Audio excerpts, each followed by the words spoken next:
नमस्कार मेरे प्यारे भाइयों और बहनों में विवेक कुमार क्राइम की कहानी के नए एपिसोड में आप सभी लोगों का हार्दिक स्वागत है। कहानी में आगे बढ़ने से पहले कृपया क्राइम की कहानी चैनल को सब्सक्राइब कर बेल आइकन जरूर दबा लें ताकि मेरे हर वीडियो का नोटिफिकेशन आपको मिलता रहे। तो चलिए आज की कहानी शुरू करते हैं। तारा सिंह ने दूसरे पड़ोसियों की मदद से दरवाजे का ताला तोड़ा। वे जैसे ही घर के भीतर घुसे उन्होंने एक कमरे में जॉली को खून से लथपथ पाया। लोगों ने तुरंत नजदीकी आमा सिवनी पुलिस थाने में सूचना दे दी।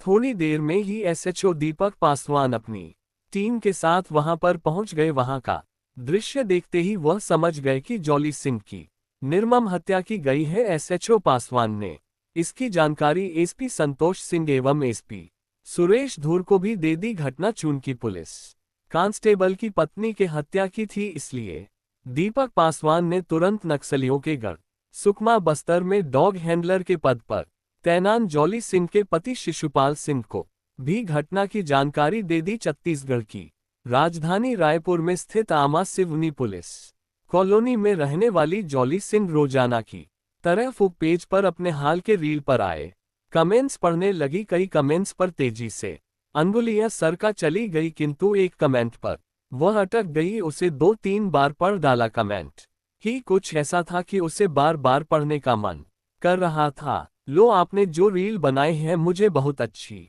लगी। आपने तो कमाल कर दिया है। मैंने ऐसा कभी देखा नहीं था, इसकी कल्पना तक नहीं की थी। सचमुच वंडरफुल। आप ये कैसे कर लेती हैं कि देख करके मैं तो मंत्रमुग्ध हो जाऊं।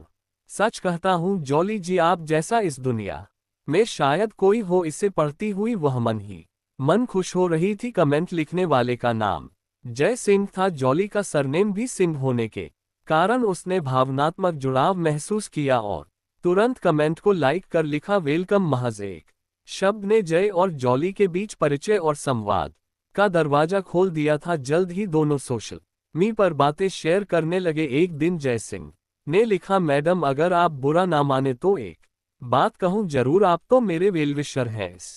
पर जय सिंह ने अपने दिल की बात लिख डाली। आपको मेरी प्रोफाइल और पोस्ट से पता ही चल गया होगा कि मैं मायानगरी मुंबई में रहता हूं। यहाँ का वातावरण भी आप समझ सकती है कितना खुलापन है, मगर आप छत्तीसगढ़ के रायपुर में रहकर भी कुछ कम एडवांस नहीं है। खुले विचार हैं, आजाद ख्याल रखती है, एडवांस है। इस मैसेज का जवाब देने से जॉली खुद को नहीं रोक पाए। उसने लिख डाला, अरे आजकल तो पूरा देश रील और इंस्टाग्राम 2 मिनट की रील क्या कमाल करती है। मैं तो चाहती हूँ कि उसका टाइम और बढ़ा दिया जाए। तुरंत जवाब मैसेज आ गया, अच्छा बहुत जानकारी रखती है रील के बारे में आप, क्या मुझे आपका मोबाइल नंबर मिल सकता है।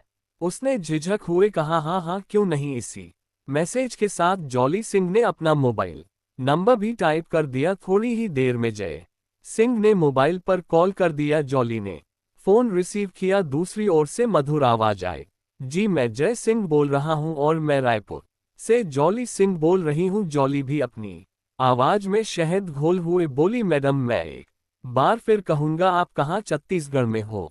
आप फू पर जो रील बनाती हैं उसे देखकर कम से कम मैं तो आपका प्रशंसक ही नहीं एक जबरदस्त मुरीद बन गया हूं। क्यों, ऐसा क्या खास है मेरी रील में, मैं भी तो जरा सुनूं। जॉली सिंह हंसती हुए बोली। यह सुनते ही जय सिंह को एक सुखद एहसास हुआ और अपनी भावना में तारीफ के शब्द घोलकर व्यक्त कर दिया। आपका हाव भाव, चेहरा, प्रस्तुति सब कुछ अलग है, खास है। दुनिया में आप एकदम अलग हो। लाखों करोड़ों में भी आप जैसा कोई मुझे नजर नहीं आता। अपनी इतनी प्रशंसा सुनकर जॉली गदगद हो गई। उसने कई बार कहा, जी शुक्रिया, धन्यवाद, थैंक्स। और फिर इस तरह दोनों के बीच अक्सर बातें होने लगी। कभी जॉली तो कभी दिन में 1-2 बार एक दूसरे को कॉल कर लिया करते थे। एक दिन जय सिंह ने जॉली को कॉल किया। शुरुआत अनौपचारिक बातों से हुई। इसी सिलसिले में उसने कहा, मैं आपसे मिलना चाहता हूं, क्या मैं रायपुर आ सकता हूं आपसे मिलने। मेरे लिए आपके पास समय होगा ना। जॉली ने तत्काल जवाब दिया, हाँ क्यों नहीं, मैं आपका स्वागत करूंगी। कब आ रहे हैं आप, कहो तो मैं कल सुबह ही आ जाऊं। कर भला कैसे इतनी जल्दी आ जाओगे। मैं मुंबई से रायपुर की पहली उड़ान में ही निकल आऊंगा। और सुबह सुबह आपके सामने हाजिर हो जाऊंगा।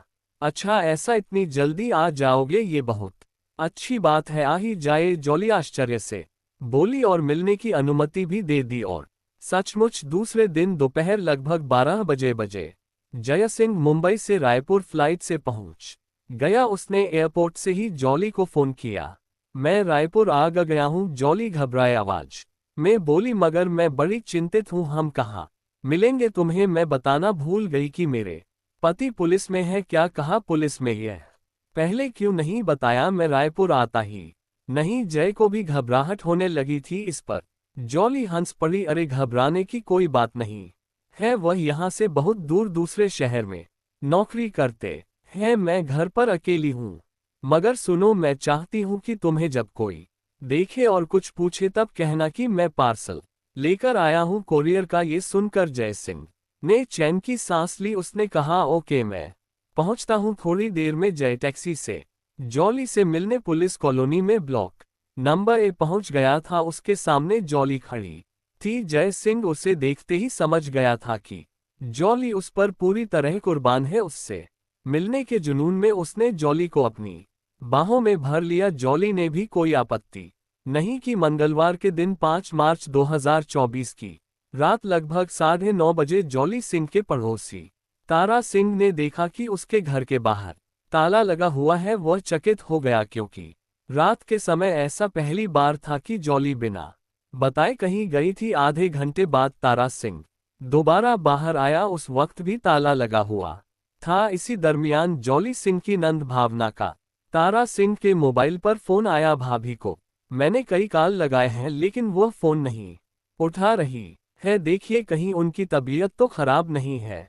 क्या बात है? हाँ, मैंने भी गौर किया है और मैं खुद चिंतित हूँ। ऐसा पहले तो कभी नहीं हुआ था कि अभी भी बहू के घर का ताला लगा हुआ है। पता नहीं क्या बात है, वह कहीं भी जाती है तो बताती है, मगर इतनी रात में कहाँ गई होगी? घर में अभी भी ताला लगा हुआ है, तारा सिंह ने भावना को बताया। ये सुनकर भावना और ज्यादा चिंतित हो गई। वह बोली, मैं कई दफा कॉल लगा चुकी हूँ, लेकिन फोन नहीं उठ रहा है। पता कीजिए, जरूर कुछ बात है। कुछ आशंका हो तो ताले को तुड़वा करके देखिए।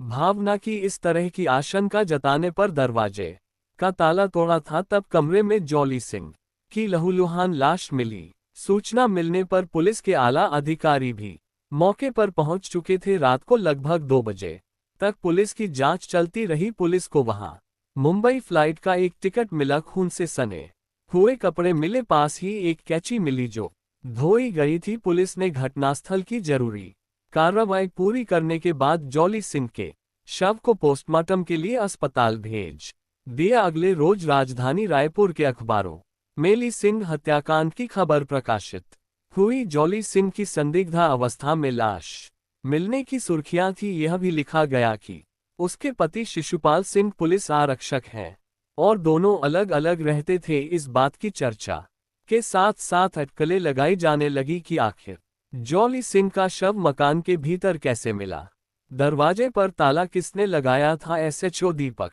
पासवान ने जॉली सिंह हत्याकांड में भादी की धारा 302 के तहत मामला दर्ज कर जांच शुरू कर दी। एसपी संतोष सिंह ने घटनास्थल का दौरा कर पुलिस टीम को जांच कर जल्द से जल्द आरोपियों को पकड़ने के निर्देश दिए।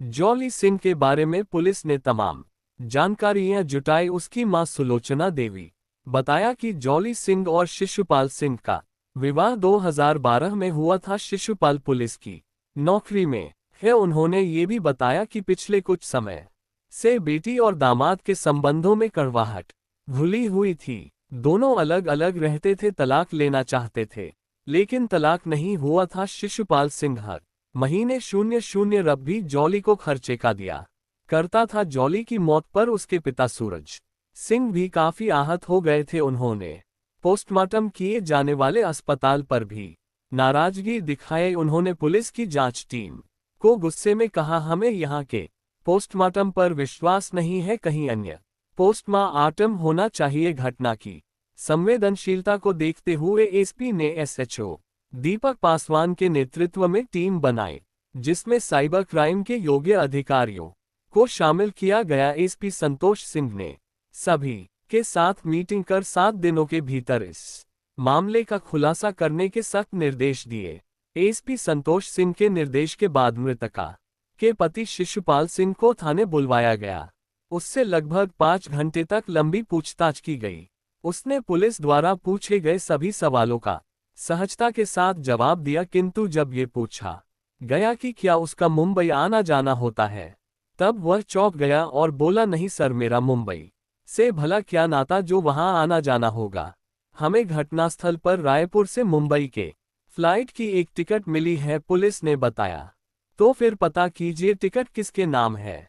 शिशुपाल तुरंत बोला, इसका मतलब जॉली के हत्यारे का संबंध इस टिकट से है। पुलिस ने जब इस बारे में तहकीकात की तब पता चला कि ये टिकट जयसिंह नामक व्यक्ति ने खरीदी थी।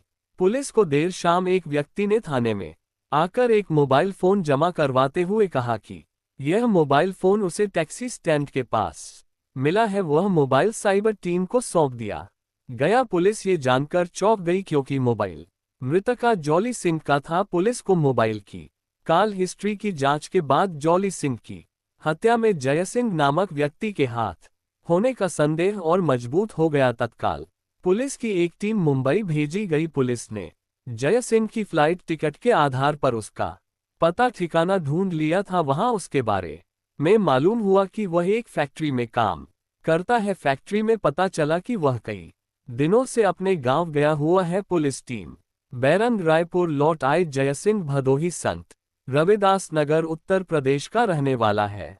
जिन दिनों छत्तीसगढ़ की पुलिस उसकी तलाश में मुंबई गई थी, उन दिनों वह अपने घर भदोही आया हुआ था। अपने घर जयसिंह कमरे में गहरी नींद में सोया हुआ था, तभी उसे किसी ने झिंझक जगाया था। उसने आंखें खोली तो सामने कुछ अपरिचित लोगों को देखकर घबरा गया। हड़बड़ी और टूटी आवाज में बोला, क्या हुआ, क्या बात है जो मुझे इस तरह जगा दिए?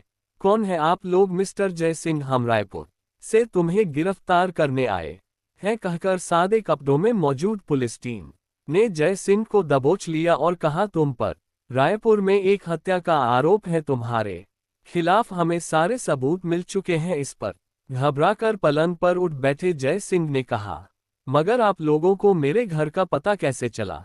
ये तुम्हें हम बाद में बताएंगे, पहले तुम ये बताओ कि तुमने जॉली सिंह को क्यों मारा?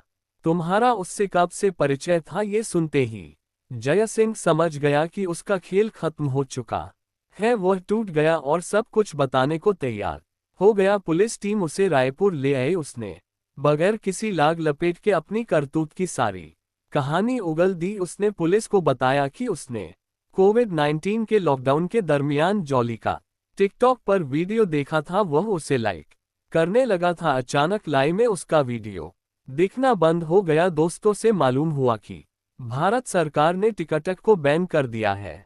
उसे बहुत निराशा हुई। वह सोशल साइट पर जॉली के छोटे छोटे वीडियो ढूंढने लगा। इसी क्रम में उसे सितंबर 2020 में और जॉली का वीडियो मिल गया। उसने उसे तुरंत फॉलो कर दिया। इस तरह जयसिंह पर एक बार फिर से जॉली की दीवानगी छा गई। वह उससे मोहब्बत कर बैठा था। कोरोना का दौर खत्म होते ही वह जॉली से मिलने के लिए रायपुर जा धमका। वे छिपकर मिलते रहे। किसी को उनके प्रेम संबंध की भनक तक नहीं लगी। हालांकि जयसिंह विवाहित था। गांव में उसकी पत्नी बच्चों के साथ रहती थी। जॉली भी शादीशुदा थी, लेकिन पति शिशुपाल सिंह से विवाद के कारण अकेली रहती थी। फिर भी जॉली और जय के बीच संबंध मधुर होते चले गए। जॉली से मिलने के लिए जय रायपुर महीने 2 महीने के अंतराल पर जाने लगा। एक रोज जॉली ने उस पर विवाह करने का दबाव बनाया। इस पर जय ने इनकार कर दिया। उसने बताया कि उसकी पत्नी और 2 बच्चे हैं, इसलिए वह विवाह नहीं कर सकता है। इस पर वह नाराज हो गई और जय को जेल भेजने की धमकी देने लगी। जब जय 5 मार्च 2024 को उसके घर मिलने पहुंचा, तब जॉली गले लगते ही उससे विवाह करने की जिद कर बैठी, जिससे उसका मूड खराब हो गया। जॉली की जिद और बर्ताव को देखकर जय बौखला गया। वह गुस्से में आ गया। दूसरी तरफ जॉली भी आपे से बाहर आ गई। दोनों के बीच तू तू मैम के साथ गाली गलौच तक होने लगी। जय ने भी उसे गाली दी और धक्का दे दिया। वह गिर गई, माथे पर चोट आ गई और खून निकलने लगा। तभी जय को ख्याल आया कि क्यों ना इसका काम तमाम कर दिया जाए रोज रोज की ब्लैकमेलिंग से छुटकारा मिल जाएगा पास ही रखी एक कैची उठाकर जय ने उस पर ताबड़तोड़ वार करने शुरू कर दिए। जॉली बेजान हो गई। इसके बाद जय ने उसके शव को घसीट कर दूसरे कमरे में पहुंचा दिया। खून से सनी कैची को पानी से धोया और वहां बैठ कर के बहुत देर तक रोता रहा। कुछ समय बाद जय वहां से बाहर निकला। उसने निकलते समय दरवाजे पर ताला लगा दिया। जॉली का मोबाइल भी उसने साथ रख लिया, मगर वह हड़बड़ी में कहीं गिर गया। इसका पता ही नहीं चल फ्लाइट की टिकट भी नहीं मिली, वह भी कहीं गिर गई थी। जयसिंह द्वारा हत्या का अपराध कबूल करने के बाद अमा सिवनी पुलिस ने आगे की कार्रवाई करते हुए उसे मुख्य न्यायिक दंडाधिकारी रा के समक्ष पेश कर दिया, जहां से उसे जेल भेज दिया गया। कहानी को लास्ट तक सुनने के लिए आपका धन्यवाद। इस कहानी के बारे में अपनी राय कमेंट करके जरूर बताएगा और ऐसी ही अपराध की सच्ची कहानियों के लिए हमारे चैनल क्राइम की कहानी को सब्सक्राइब कर लीजिए। कहानी को लाइक और शेयर जरूर करें। धन्यवाद।